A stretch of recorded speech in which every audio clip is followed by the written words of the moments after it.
और इस बीच हमारे बीच पहुंच चुके हैं, हमारे समक्ष पहुंच चुके हैं गजेंद्र सिंह शेखावत। जोरदार तालियों से स्वागत कीजिए। गजेंद्र सिंह शेखावत जी हमारे बीच मौजूद हैं। तालियों में कमी नहीं होनी चाहिए, जोरदार तालियां।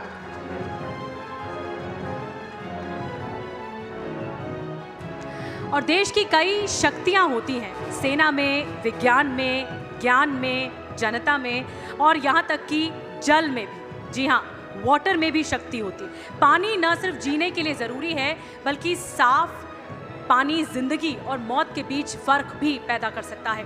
भारत के इसी जल को ठंडे रेगिस्तान लद्दाख से लेकर मरुभूमि के हर घर तक पहुंचाने वाले जल शक्ति मंत्री गजेंद्र सिंह शेखावत हमारे बीच पहुंच चुके हैं। एक बार फिर से जोरदार तालियों के साथ स्वागत कीजिए गजेंद्र सिंह शेखावत का। तो राजस्थान के कद्दावर नेता, राज्य में बीजेपी को मिली जीत में पर्दे के पीछे अहम भूमिका निभाने वाले और आने वाले लोकसभा चुनाव में पार्टी के एक बड़े चेहरे गजेंद्र सिंह शेखावत से बात करेंगी मेरी सहयोगी सुमेरा खान। जोरदार तालियां।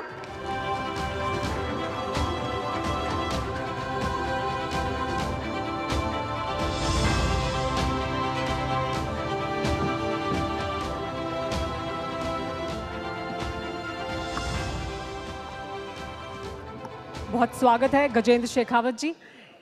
बहुत बहुत धन्यवाद। और शुरुआत करते हैं सेशन की, और शुरुआत राजस्थान में जो बीजेपी को बड़ी जीत मिली वहाँ से शुरुआत करते हैं, फिर आगे चर्चा को बढ़ाएंगे। लेकिन राजस्थान में जो जीत मिली उसमें आपकी बहुत चर्चा रही कि आपने बहुत योगदान दिया रात तक, और रात के किसी भी समय गजेंद्र शेखावत जी हर समय अवेलेबल थे, लगातार रणनीति बनाने में और पार्टी को ये जीत सुनिश्चित कराने में लगे हुए थे।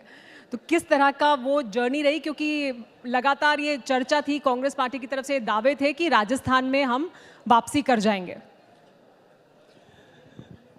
धन्यवाद आपका, धन्यवाद टीवी 9 भारतवर्ष का ये अवसर प्रदान करने के लिए।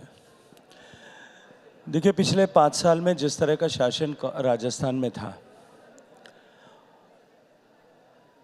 शासन की वादा खिलाफी के कारण से राजस्थान में लॉ एंड ऑर्डर सिचुएशन के बुरी तरह से डिटोरिएट और कॉम्प्रोमाइज़ हो जाने के चलते हुए राजस्थान की जनता त्राही त्राही कर रही थी। भारतीय जनता पार्टी के हम सभी कार्यकर्ता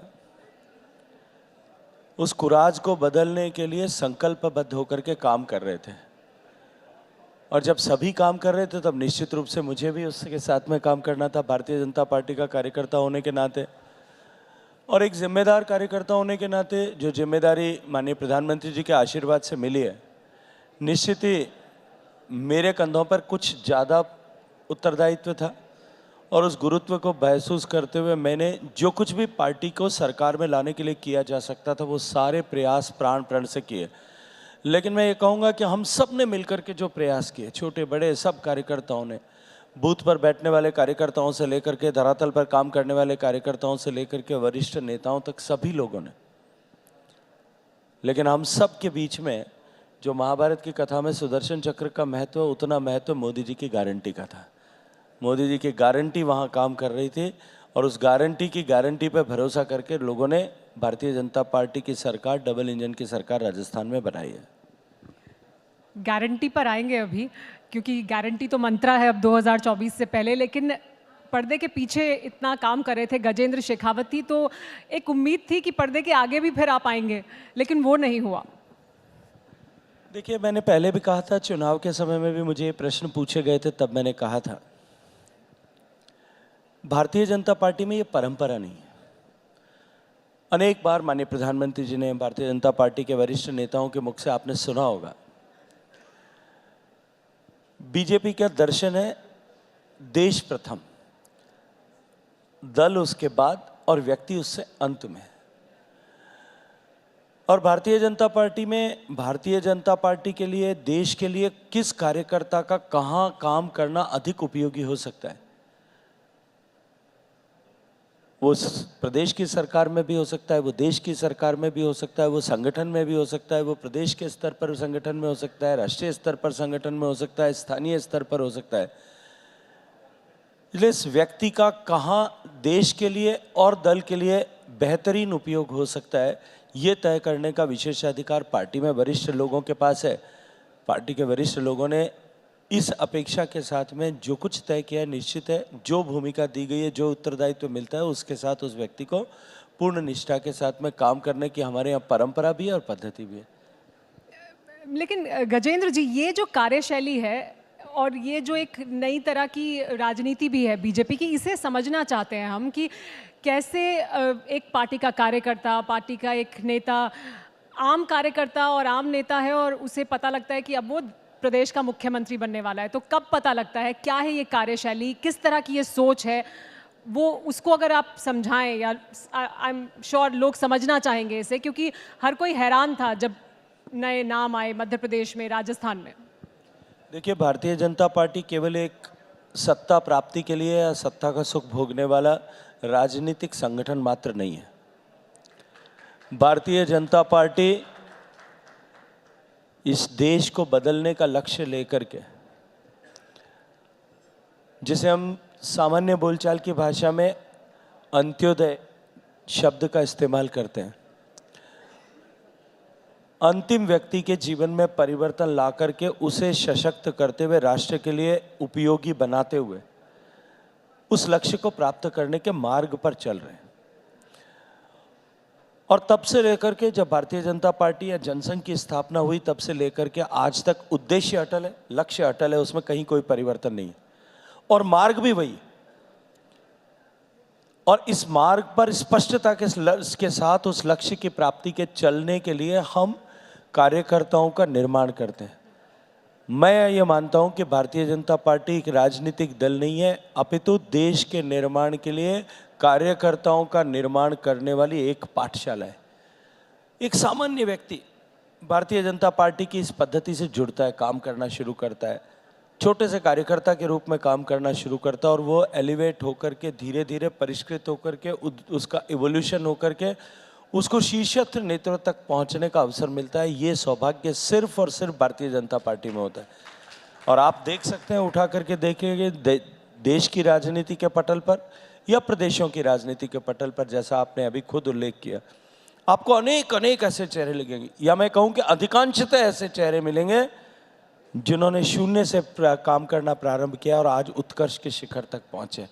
ये व्यक्ति निर्माण की पद्धति के माध्यम से संस्कारों को जोड़ते हुए, व्यक्ति का निर्माण करते हुए राष्ट्र निर्माण के इस यज्ञ में हम सब लोग साथ में काम कर रहे हैं। बीजेपी के साथ लोग बड़ी संख्या में जुड़ रहे हैं कार्यकर्ता के तौर पर भी, और ये बहुत इंस्पायरिंग भी है लोगों के लिए कि अगर आप एक कार्यकर्ता के तौर पर जुड़ेंगे तो आप कहीं तक भी पहुंच सकते हैं, आप मुख्यमंत्री के पद तक पहुंच सकते हैं, आप आगे बढ़ सकते हैं। अब लोकसभा चुनाव सामने है 2024 से पहले, और ये बार बार कहा गया है कि बीजेपी के भीतर कोई भी पद परमानेंट नहीं है, आपको अपने आप को साबित करना पड़ेगा, बार बार आपको लोगों के बीच भी जाना पड़ेगा। तो क्या हम देखेंगे कि अभी जो तमाम सांसद हैं, और ये चर्चा भी हो रही है कि ऐसा नहीं है कि सब वापस दिखाई देंगे, क्योंकि इतने लोग बड़ी संख्या में जुड़ रहे हैं तो फिर नए लोग भी आएंगे, तो क्या कसौटी होगी और उस कसौटी पर क्या सबको कसा जाएगा? देखिए, निश्चित रूप से जैसा मैंने कहा पिछले प्रश्न के उत्तर में भी कि किस व्यक्ति की किस समय में क्या भूमिका है, ये तय करना परिवार में जो मुखिया हैं, जो पार्लियामेंट्री बोर्ड है जिसे तकनीकी तरह से हम मानते हैं, उसका विशेषाधिकार है। पार्लियामेंट्री बोर्ड तय करेगा कि किस व्यक्ति को कहाँ काम करना है। और निश्चित ही मैं ये मानता हूँ, व्यक्तिगत रूप से मेरा विचार यह है कि ठहराव जो है वो सड़न लाता है, और सड़न जब आती है तो मृत्यु होती है।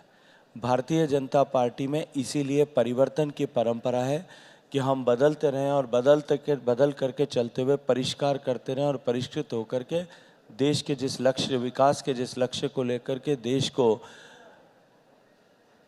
समर्थ, शक्तिशाली और संपन्न बनाने के जिस लक्ष्य को लेकर के चल रहे हैं, उसके लिए हमारी नई ऊर्जा निरंतर बनी रहे। आपने कहा कि ये ज़रूरी है, क्योंकि अगर आप ठहराव आ जाता है तो फिर सड़न हो जाती है।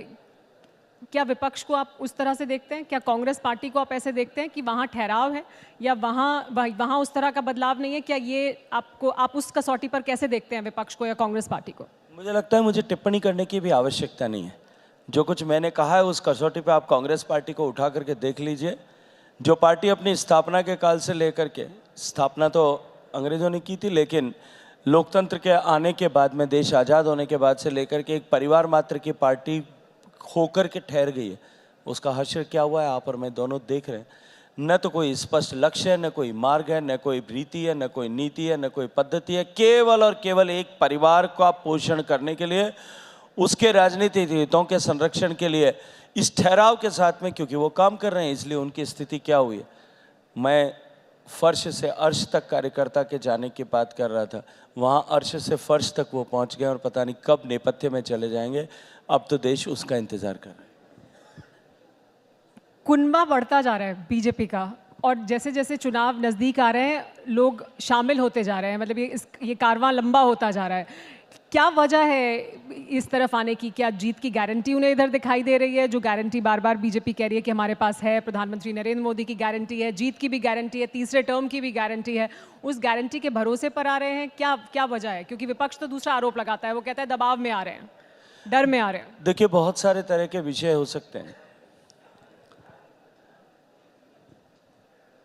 जीत की गारंटी सामने दिखाई देना कि भारतीय जनता पार्टी फिर प्रचंड बहुमत के साथ एक बार फिर सरकार में आने वाली है, ये निश्चित रूप से एक कारण हो सकता है राजनीतिक क्षेत्र में काम करने वाले कार्यकर्ता के नाते, अगर मैं ईमानदारी से कहूँ। लेकिन साथ साथ में विपक्षी दलों में भी बहुत सारे ऐसे लोग हैं जो अब जिनका विश्वास लौटा है, जिनका विश्वास पुनः स्थापित हुआ है, या जिनमें विश्वास का उदय हुआ है। तीनों तरह के लोग हो सकते हैं जो अब ये मानने लगे हैं कि जिस रास्ते पर नरेंद्र मोदी जी के नेतृत्व में भारतीय जनता पार्टी भारत को ले जा रही है, भारत अब सुरक्षित हाथों में है, सुरक्षित नेतृत्व के पास है, और निश्चित रूप से अब उस लक्ष्य को हम प्राप्त कर सकते हैं। इसलिए ऐसे स्वस्थ मन से सोचने वाले लोग चाहे किसी भी पॉलिटिकल पार्टी में होंगे, वो सब अब भारतीय जनता पार्टी की तरफ दौड़ पड़े हैं। और वो दौड़ इतनी जो है वो बड़ी है, और वो पंक्ति इतनी लंबी है कि शायद जब आप सब लोगों के सामने सारे विषय आ जाएंगे, सब लोगों की चर्चा अगर मैं करूंगा या हो जाएगी, उस दिन आप लोगों को सहज विश्वास भी नहीं होगा और आपको लगेगा कि अब तो शायद पीछे कुछ बचा भी नहीं।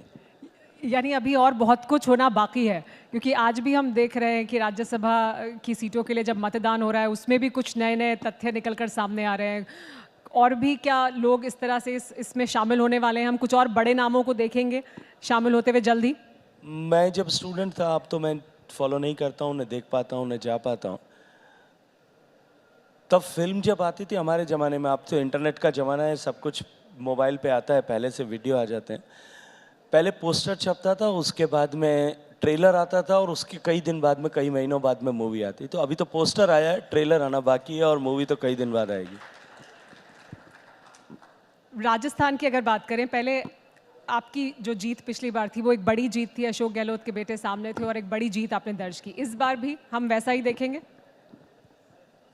सिर्फ एक अंतर होगा, या मैं कहूँ दो अंतर होंगे। पहला ये कि ये मैं नहीं कह सकता आज के सामने कैंडिडेट कौन होगा, इसलिए किसके सामने जीत होगी ये अभी तय नहीं। और दूसरा अंतर ये होगा कि जितने वोटों के अंतर से जोधपुर की जनता ने पिछली बार आशीर्वाद दिया था, अब की बार नरेंद्र मोदी जी को तीसरी बार प्रधानमंत्री बनाने के लिए उससे ज़्यादा अंतर से जिता करके जोधपुर की जनता भेजने वाली।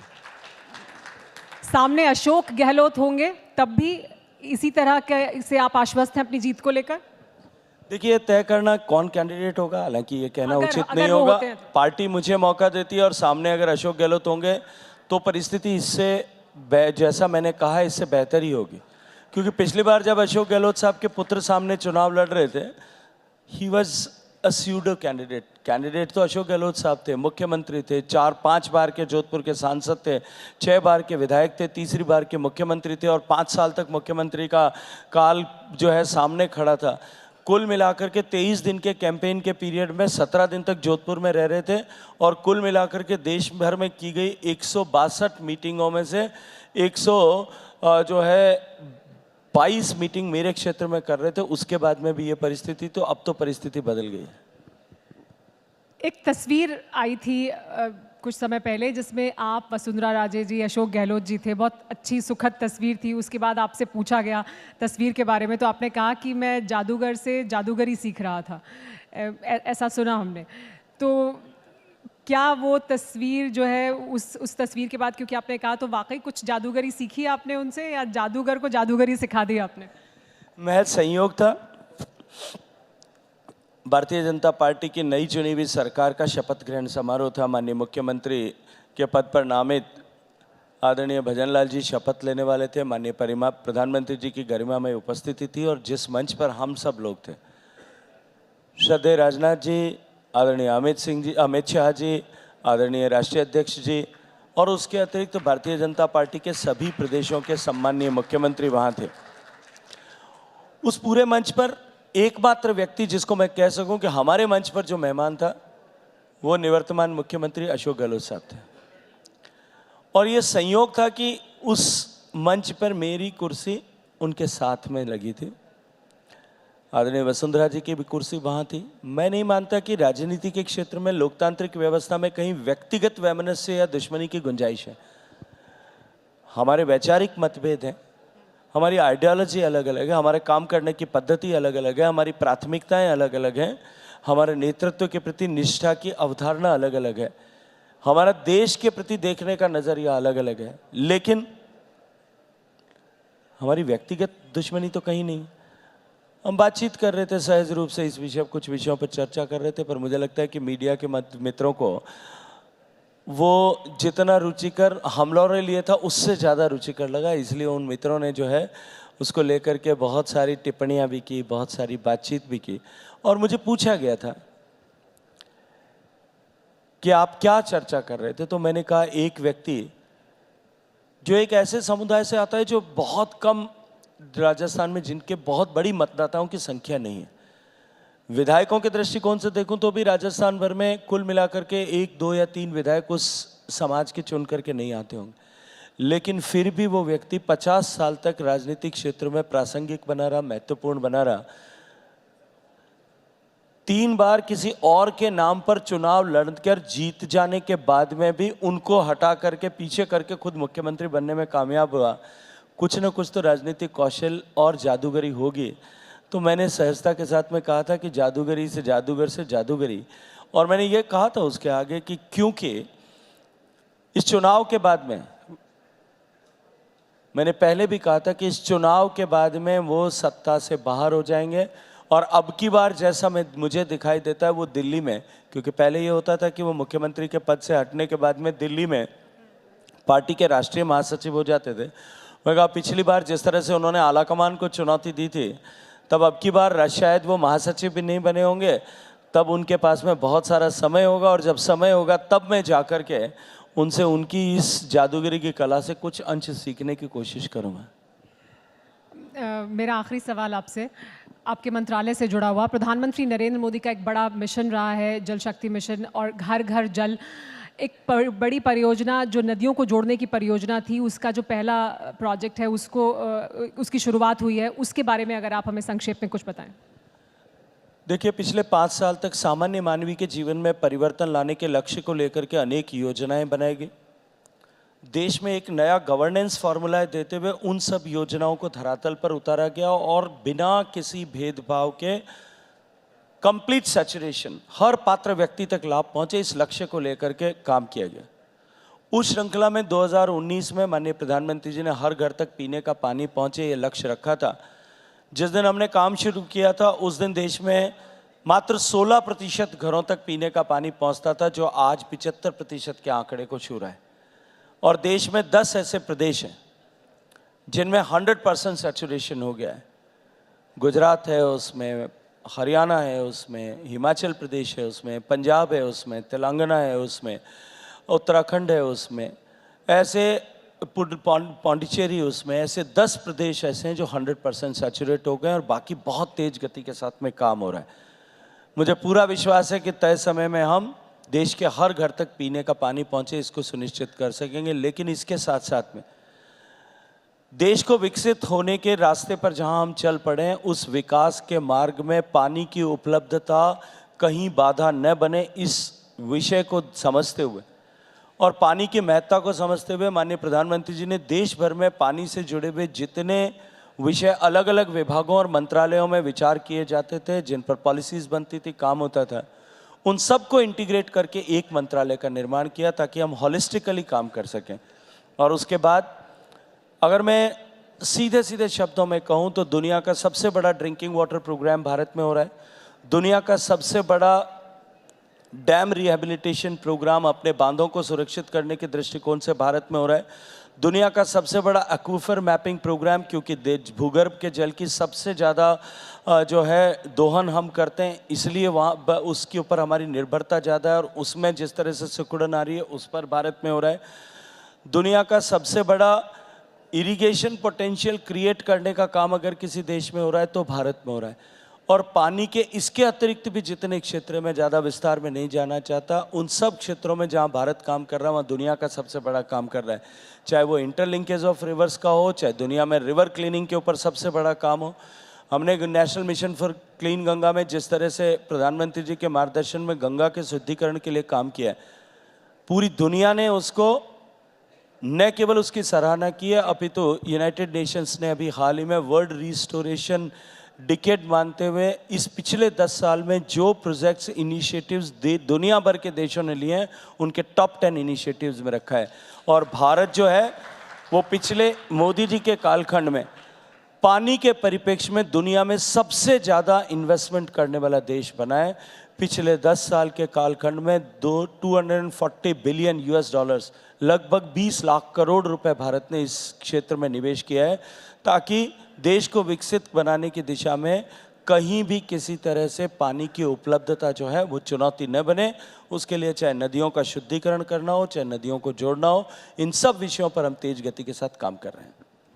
बहुत शुक्रिया गजेंद्र शेखावत जी, TV9 भारतवर्ष के सत्ता सम्मेलन में हमारे साथ जुड़ने के लिए।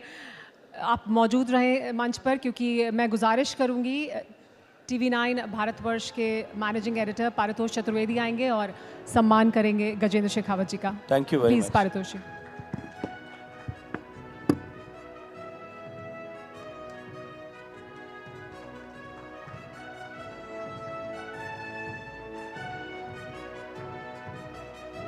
बहुत बहुत धन्यवाद गजेंद्र सिंह शेखावत जी।